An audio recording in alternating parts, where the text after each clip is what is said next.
जिज्ञासु मित्रों, बहुत बहुत अभिनंदन है आपका दिव्य सृजन स्पिरिचुअल में। प्रत्येक दिवस की भांति आज भी हम यहाँ पर लाइव चर्चा का कार्यक्रम लेकर आपके सामने उपस्थित हैं। और लाइव चर्चा का जो विषय है, गुलामी की आदत, इस विषय पर हम चर्चा करेंगे। और मोक्ष के बाद जन्म होगा कि नहीं होगा, मोक्ष के बाद फिर से जन्म लेने की इच्छा, कई लोग प्रश्न करते हैं इन विषयों पर। इसीलिए इस विषय को लाया गया है।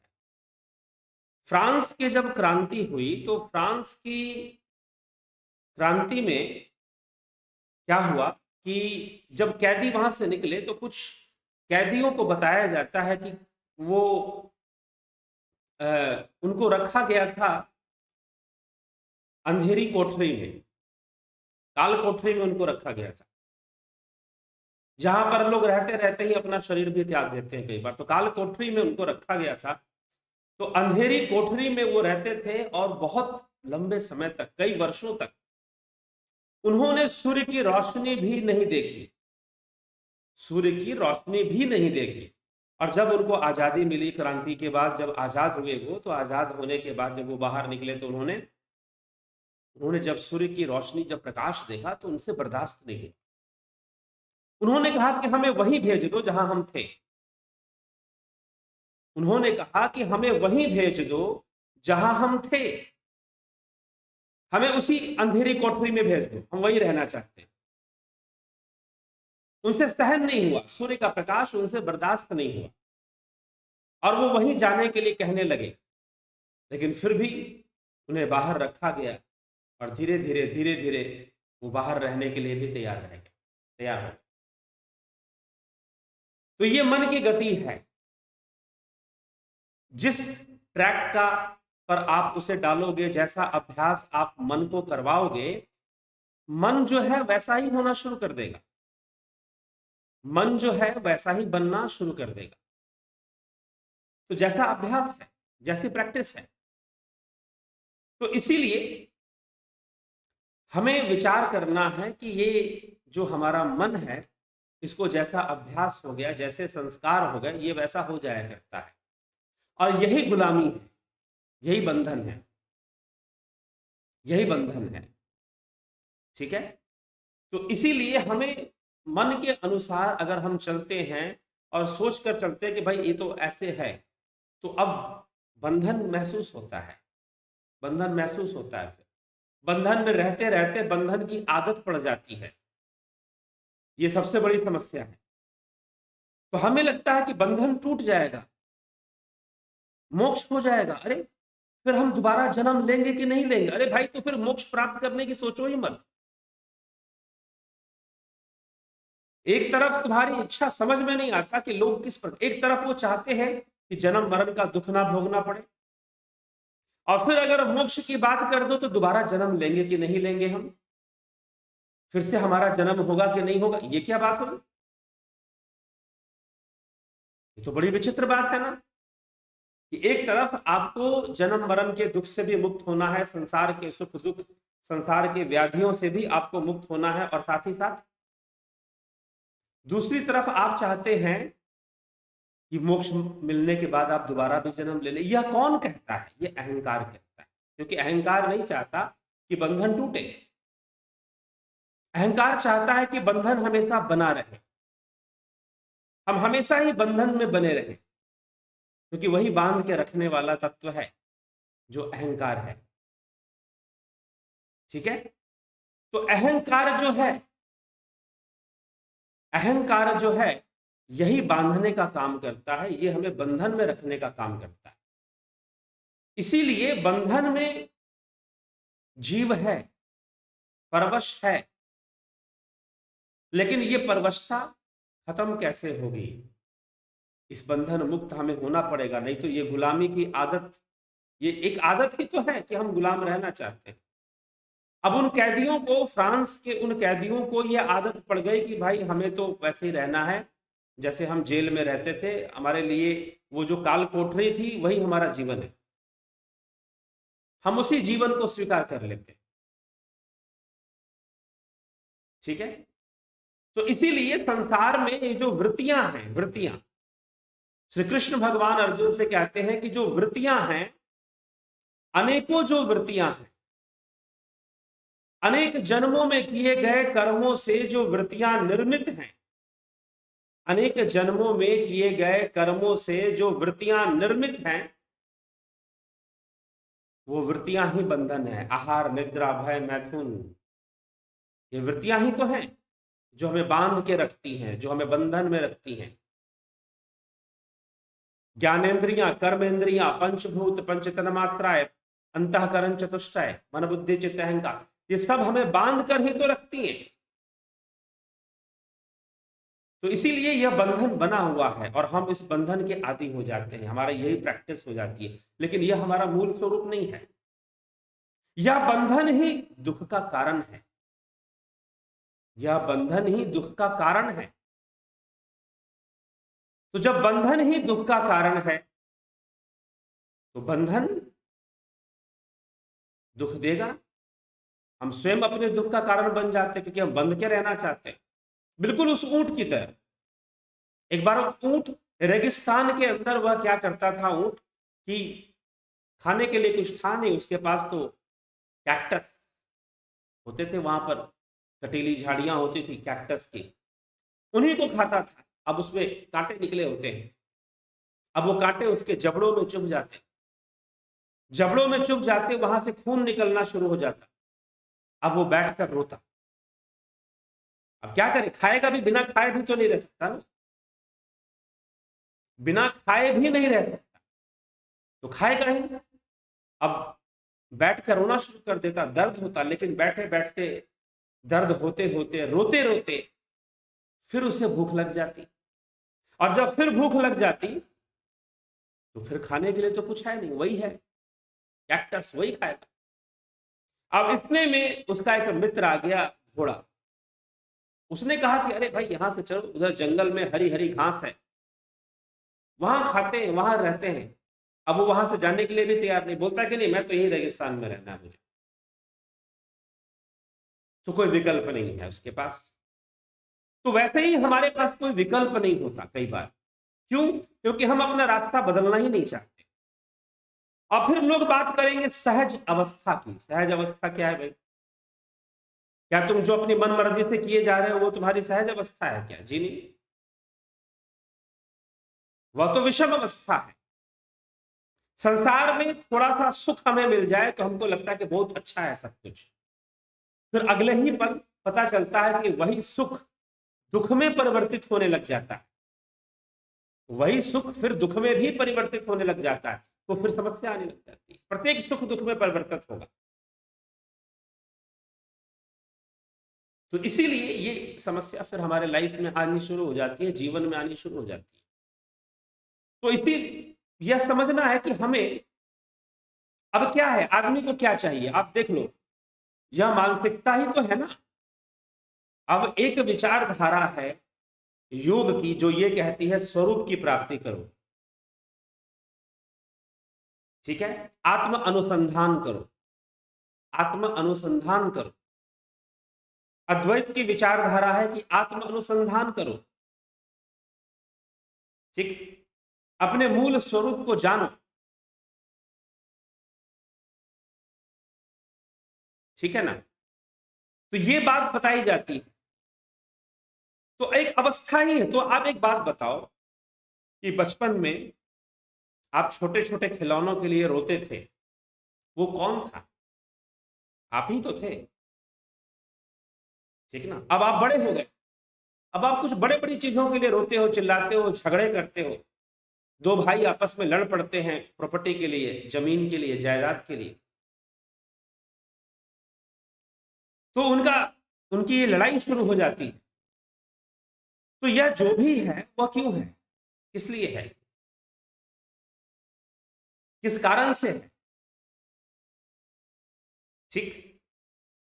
तो अब अवस्था बदल गई। बचपन में अवस्था कुछ और थी, जवानी में कुछ और होगी, बुढ़ापे में कुछ और, समझ बुद्धि कुछ और बदल जाएगी।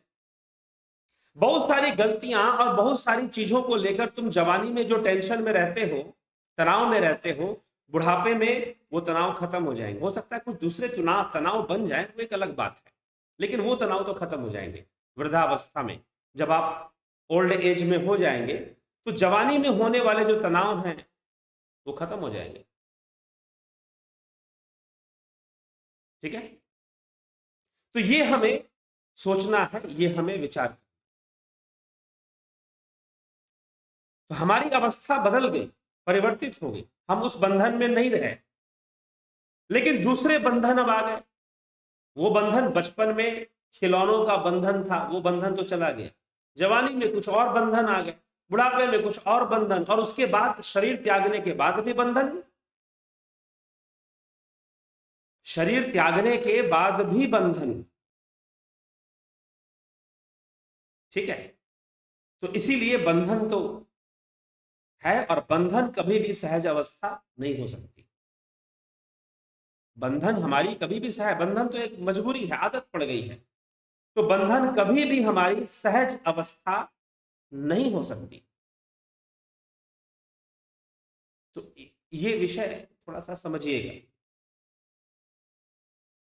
ठीक है, तो ये समझकर अगर हम चलते हैं तो निश्चय ही सहज अवस्था को समझने के लिए हम कुछ प्रयास करेंगे। और मोक्ष क्या है, हम दोबारा वहां से वापस आएंगे नहीं आएंगे, यह प्रश्न ही नहीं बनता। क्यों प्रश्न नहीं बनता?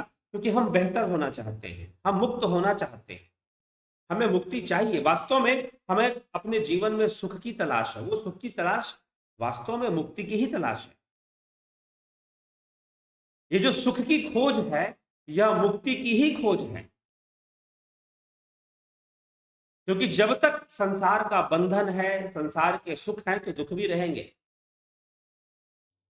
है चक्रवत विधि की गति, ऊपर कभी नीचे कभी, सुख दुख न रहते, सम कभी आते कभी जाते कभी। तो ये तो होना है, तो हमें, इसीलिए हम क्या करते हैं, हमें कोई, हर आदमी को कहीं ना कहीं वो आत्मानुसंधान नहीं करना चाहता, वो स्वयं के भीतर नहीं उतरना चाहता, उसे चाहिए गुलामी।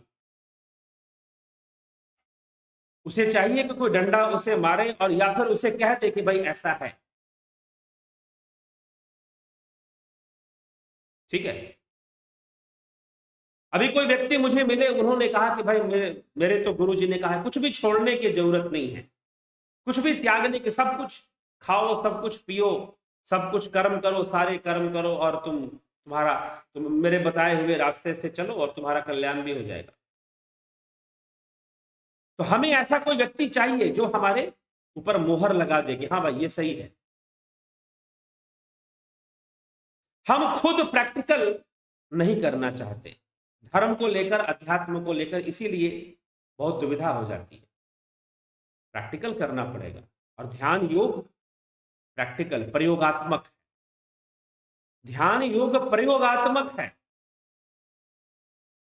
ठीक है, ध्यान योग अप्रयोगात्मक नहीं है, थ्योरेटिकल नहीं है, प्रयोगात्मक विषय है।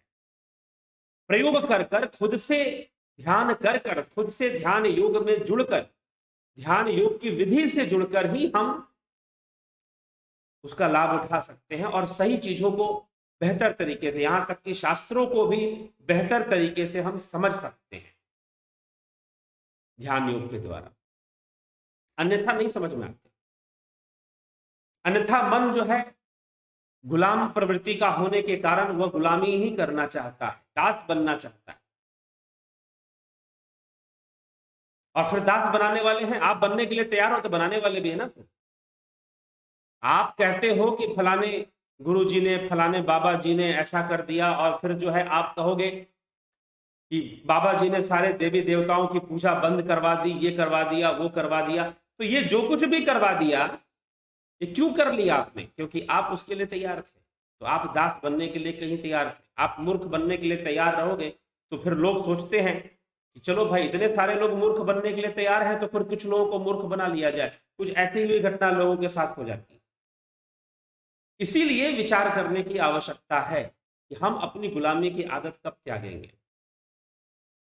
अगर हम चाहते हैं कि संसारिक दुखों से, संतापों से और त्रितापों से हमें मुक्ति प्राप्त हो जाए, तो हमें उस मार्ग पर तो चलना पड़ेगा। और ऋषि कह रहे हैं कि हमें उस ध्यान योग करना चाहिए और हमें जानना चाहिए। निरोधात्मक क्रिया अर्थात निरोध करने की क्रिया, हर अवस्था का निरोध कर दो, फिर तुम जिस अवस्था में हो वह तुम्हारा स्वरूप है। इसलिए महर्षि पतंजलि कहते हैं तद्द्रष्टु स्वरूपे अवस्था नाम। स्वरूप वास्तव में वो कोई अवस्था नहीं है, वहां कोई अवस्था रहती ही नहीं है, क्योंकि वो तुम्हारा स्वरूप है। स्वरूप में कौन सी अवस्था?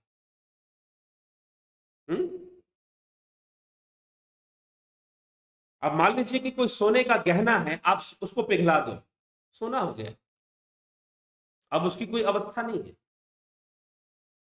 अब वो टेढ़ा मेढ़ा किसी भी फॉर्म में हो, आपने उसको पिघला दिया, अब वो सोना हो गया। पहले भी सोना था लेकिन एक अवस्था में था। अगर हम ये एक एग्जांपल लें, मेरे पास ये देखिए एक ग्लास है, स्टील का ग्लास है, ये एक अवस्था में, तत्व इसका स्टील है, ये एक अवस्था में है, लेकिन इसे पिघला दीजिए, पिघला दीजिए, ये अपनी इस अवस्था को या कोई भी अवस्था को लगभग खो देगा। चलिए यह तो साकार वस्तु है, लेकिन स्वरूप आत्मा वो साकार नहीं है, वो बुद्धि के परे है। ठीक है, तो उसके विषय में हम निश्चित नहीं कर सकते, इंद्रियों के माध्यम से हम निश्चित नहीं कर सकते उसके विषय में। तो इंद्रियों के परे जाना पड़ेगा ना, इंद्रियों की अवस्था तो सहज अवस्था हो नहीं सकती, इंद्रियों के परे हमें जाना पड़ेगा। फिर जब हम इंद्रियों के परे जब जाएंगे, beyond senses, this sensual world is not real, this sensual world is not real. यह तो जैसी इंद्रियां हैं वैसी ही दिखाई दे रही हैं, यह तो जैसी इंद्रियां हैं वैसी ही नजर आ रही हैं, इंद्रियों पर ही निर्भर है ये संसार। तो हमें ये समझना है। तो सहज अवस्था इंद्रियों से परे है। तो कैसे हम जाएंगे इंद्रियों से परे? अभ्यास, अभ्यास के द्वारा मन, अभ्यास ही वो कमजोरी है मन की। श्री कृष्ण ने क्या कहा? अभ्यासेन तु कौन्तेय वैराग्येन च गृह्यते। अभ्यास वैराग्य के द्वारा मन को किसी भी रास्ते पर ले आ सकते हो, मन को किसी भी रास्ते पर ले आ सकते हो। अभ्यास, प्रैक्टिस। असंशयम महाबाहो मनो दुर्निग्रहम चलम, असंशयम महाबाहो मनो दुर्निग्रहम चलम। इसमें कोई संशय नहीं है अर्जुन कि मन बहुत ही चंचल। ठीक है, इसमें कोई संशय नहीं है। तो इसीलिए संशय तो नहीं है, लेकिन मन कैसे हम उसको रास्ते पर लाएं जिस रास्ते पर हम जाना चाहते हैं, क्योंकि मन ही तो ले जाएगा ना। तो कैसे ले जाएगा? निरोधात्मक क्रिया। जब अभ्यास करेंगे तो धीरे धीरे मन, विचार, इंद्रियां सब अपना काम बंद कर देंगी और हमारी सहज अवस्था आ जाएगी, स्वरूप की उपलब्धि हो जाएगी, हम स्वरूप में जाकर स्थित हो जाएंगे। तो ये हमें इस विषय पर विचार करना है, और वो हमारी संपूर्णता की अवस्था, वो हमारी संपूर्णता की अवस्था है। हम संपूर्ण अवस्था में चले जाएंगे, संपूर्ण अवस्था में आ जाएंगे, तो वो हमारी संपूर्णता की अवस्था है। तो हमें संपूर्णता की अवस्था को प्राप्त करना चाहिए। तो मोक्ष प्राप्त करना एक बहुत ही हायर स्टेट ऑफ कॉन्शियसनेस है ना भाई। तो फिर बताओ, आप खुद से सोचिए कि हायर स्टेट ऑफ कॉन्शियसनेस से कौन नीचे आना चाहेगा? ये तो बिल्कुल वैसे हुआ ना कि आदमी जेल से बाहर निकले, बोले नहीं दोबारा मुझको जेल में ही जाना है, मुझे कैदी ही बनना है, कुछ ऐसी बात हो जाएगी फिर।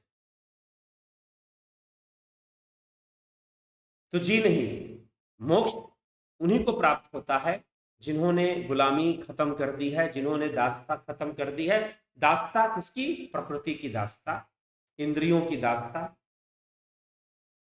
मन की दासता, पंचभूतों की दासता, पंचतन मात्राओं की दासता, उनकी गुलामी जिसने खत्म कर दी है। निरंतर योगाभ्यास से, साधना करते हुए, अभ्यास करते हुए, ध्यान योग में रहते हुए निरंतर जिसने खत्म कर दी है, वही मोक्ष का अधिकारी है। जो आत्म तीर्थ को जानता है उसे मोक्ष होता है। तो ये है, तो उससे वहां से वापस आने का कोई अर्थ नहीं है। ठीक है। एक मान लीजिए एक कार्यालय के अंदर एक चपरासी है, पियोन है कोई। पियोन छोटी पोस्ट मानी जाती है, उससे भी नीचे कर्मचारी हो सकते हैं, साफ सफाई वाले कर्मचारी किसी कार्यालय में, किसी डिपार्टमेंट में। अब उनका प्रमोशन हो गया, उन्होंने अच्छे से काम किया, पढ़ाई लिखाई भी की, उनका प्रमोशन हुआ, अब वो क्लर्क बन गए, क्लर्क से मैनेजर बन गए, मैनेजर से सीईओ बन गए। तो एक बात बताओ, अगर आप सीईओ बन चुके हो, अपने चीफ ऑफ द ऑर्गेनाइजेशन बन चुके हो, क्या दोबारा चपरासी बनना चाहोगे? दोबारा चपरासी बनना चाहोगे? दोबारा सफाई कर्मचारी बनना चाहोगे? नहीं बनना चाहोगे। ठीक है। तो नहीं बनना चाहोगे तो फिर वही बात है ना, जब आपकी चेतना विकसित होते होते, चेतना विकसित होते होते पूर्ण रूपेण विकसित हो गई, सर्वव्यापी हो गई, तो मोक्ष होगा। ठीक है। उस समय मोक्ष होगा। तो आप एक बात बताओ, क्या उस अवस्था से नीचे आना चाहोगे? नहीं कभी आना चाहोगे। तो फिर ये प्रश्न ही नहीं बनता कि मोक्ष के बाद फिर से जन्म कैसे हो। प्रश्न ही नहीं बनता। ये कितना बहुत गलत प्रश्न है। गलत प्रश्न इसलिए है क्योंकि आपने इसको समझा नहीं है अभी। मोक्ष तो परम अवस्था है, उच्च है। ये वास्तव में कोई अवस्था भी नहीं है, क्योंकि जहां वास्तविक रूप है वहां कौन सी अवस्था? अवस्थाएं तो वहां बनेगी जहां कोई वास्तविक रूप ना हो। तो इसीलिए मोक्ष वास्तविक स्वरूप है हमारा। वहां से वापस आने का कोई मतलब ही नहीं है। अगर वहां से वापस ही आना है तो वहां जाने का कोई मतलब नहीं है फिर। और वो आने जाने वाली कोई चीज भी नहीं है। वो तो बस निरोधात्मक क्रिया के द्वारा, योग के द्वारा, इंद्रियों का निरोध, मन का, जब सारे बंद हो जाते हैं तब हम स्वरूप में जाते हैं।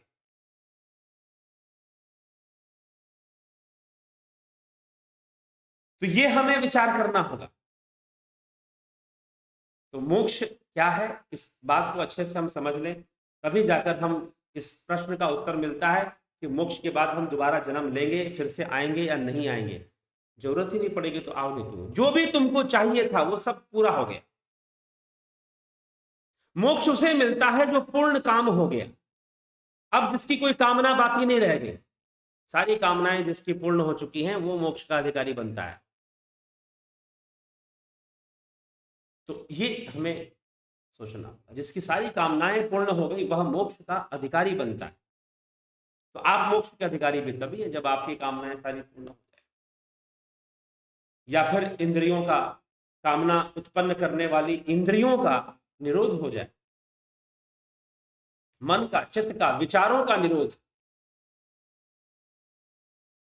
तो हमारी चेतना विकसित हो जाएगी, हमारी चेतना का विस्तार हो जाए।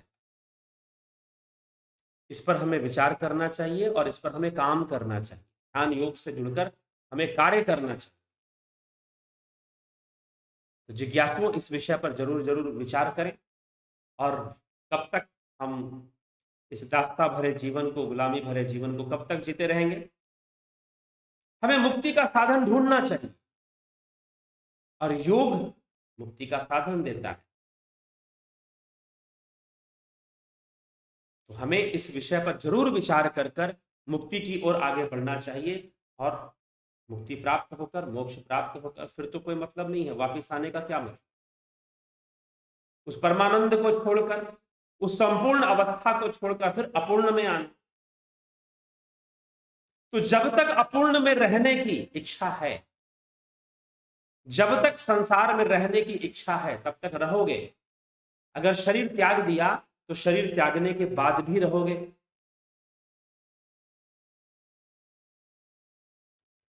तो शरीर त्यागने के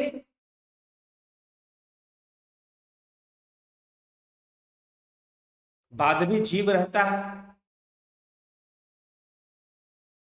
तो इसीलिए जब तक संसार में रहने की इच्छा है, सांसारिक भोगों की इच्छा है, चक्कर लगा रहेगा। जन्म बारंबार पाया, मरण दुख हर बार झेला।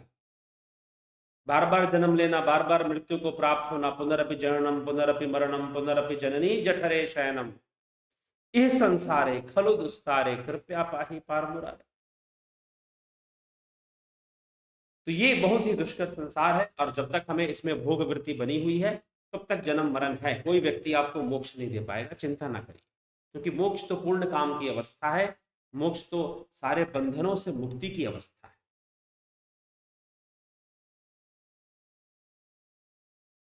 और उसी पर हमारा ध्यान नहीं है। हम कहते कि उससे वापस कैसे आएंगे, तो इसका मतलब यह है कि अभी समझ में नहीं आया। और दूसरा, एक और बाधा है कि लोग परमात्मा को, ईश्वर को कुछ ऐसा सोचते हैं, समझते हैं कि जैसे कि वो डंडा लेकर बैठा हुआ है और सारी सृष्टि चला रहा है। ऐसा भी लोग समझते हैं। इसीलिए ऐसा नहीं समझना है, ऐसा नहीं समझना है।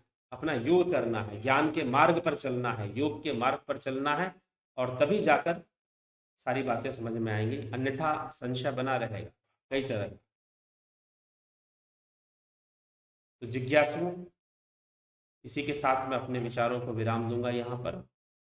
आप भी जरूर विचार करें। यह वीडियो प्रीमियर वीडियो है, अपलोडेड प्रीमियर वीडियो है, इसीलिए आप जो कमेंट करेंगे वो मैं बाद में देख पाऊंगा, अभी नहीं देख पाऊंगा, इसलिए अभी उसका उत्तर भी नहीं दे पाऊंगा। तो बस अंततः जो दासता है, अनेकों प्रकार की गुलामियां हैं हमारे जीवन में, जिसके कारण हम अत्यंत दुखी होते रहते हैं। अनेकों प्रकार की गुलामियां, दासताएं अनेकों हैं। इंद्रियों की दासता, पंचभूतों की दासता, संसार में भी परिवार की दासता, अनेकों दासताएं। तो उन सब के प्रति निष्फल भाव रखना, अनाश्रित भाव रखना। ऐसा नहीं कि हम कहीं और से हम जाएंगे कहां, इनको छोड़कर हम जा भी कहीं नहीं सकते। तो एक अनाश्रित भाव रखना कर्म फल के प्रति, और उसका भाव रखकर अगर हम इसका लाभ उठाए तो निश्चय ही बहुत लाभ उठा पाए। तो ये हमें थोड़ा सा समझना है, विचार करना है। तो इसी के साथ विराम देंगे इस सभा को, इस चर्चा को। कल फिर 9 बजे एक विषय लेकर जरूर आपके सामने उपस्थित होंगे। बहुत बहुत आभार आप सभी का।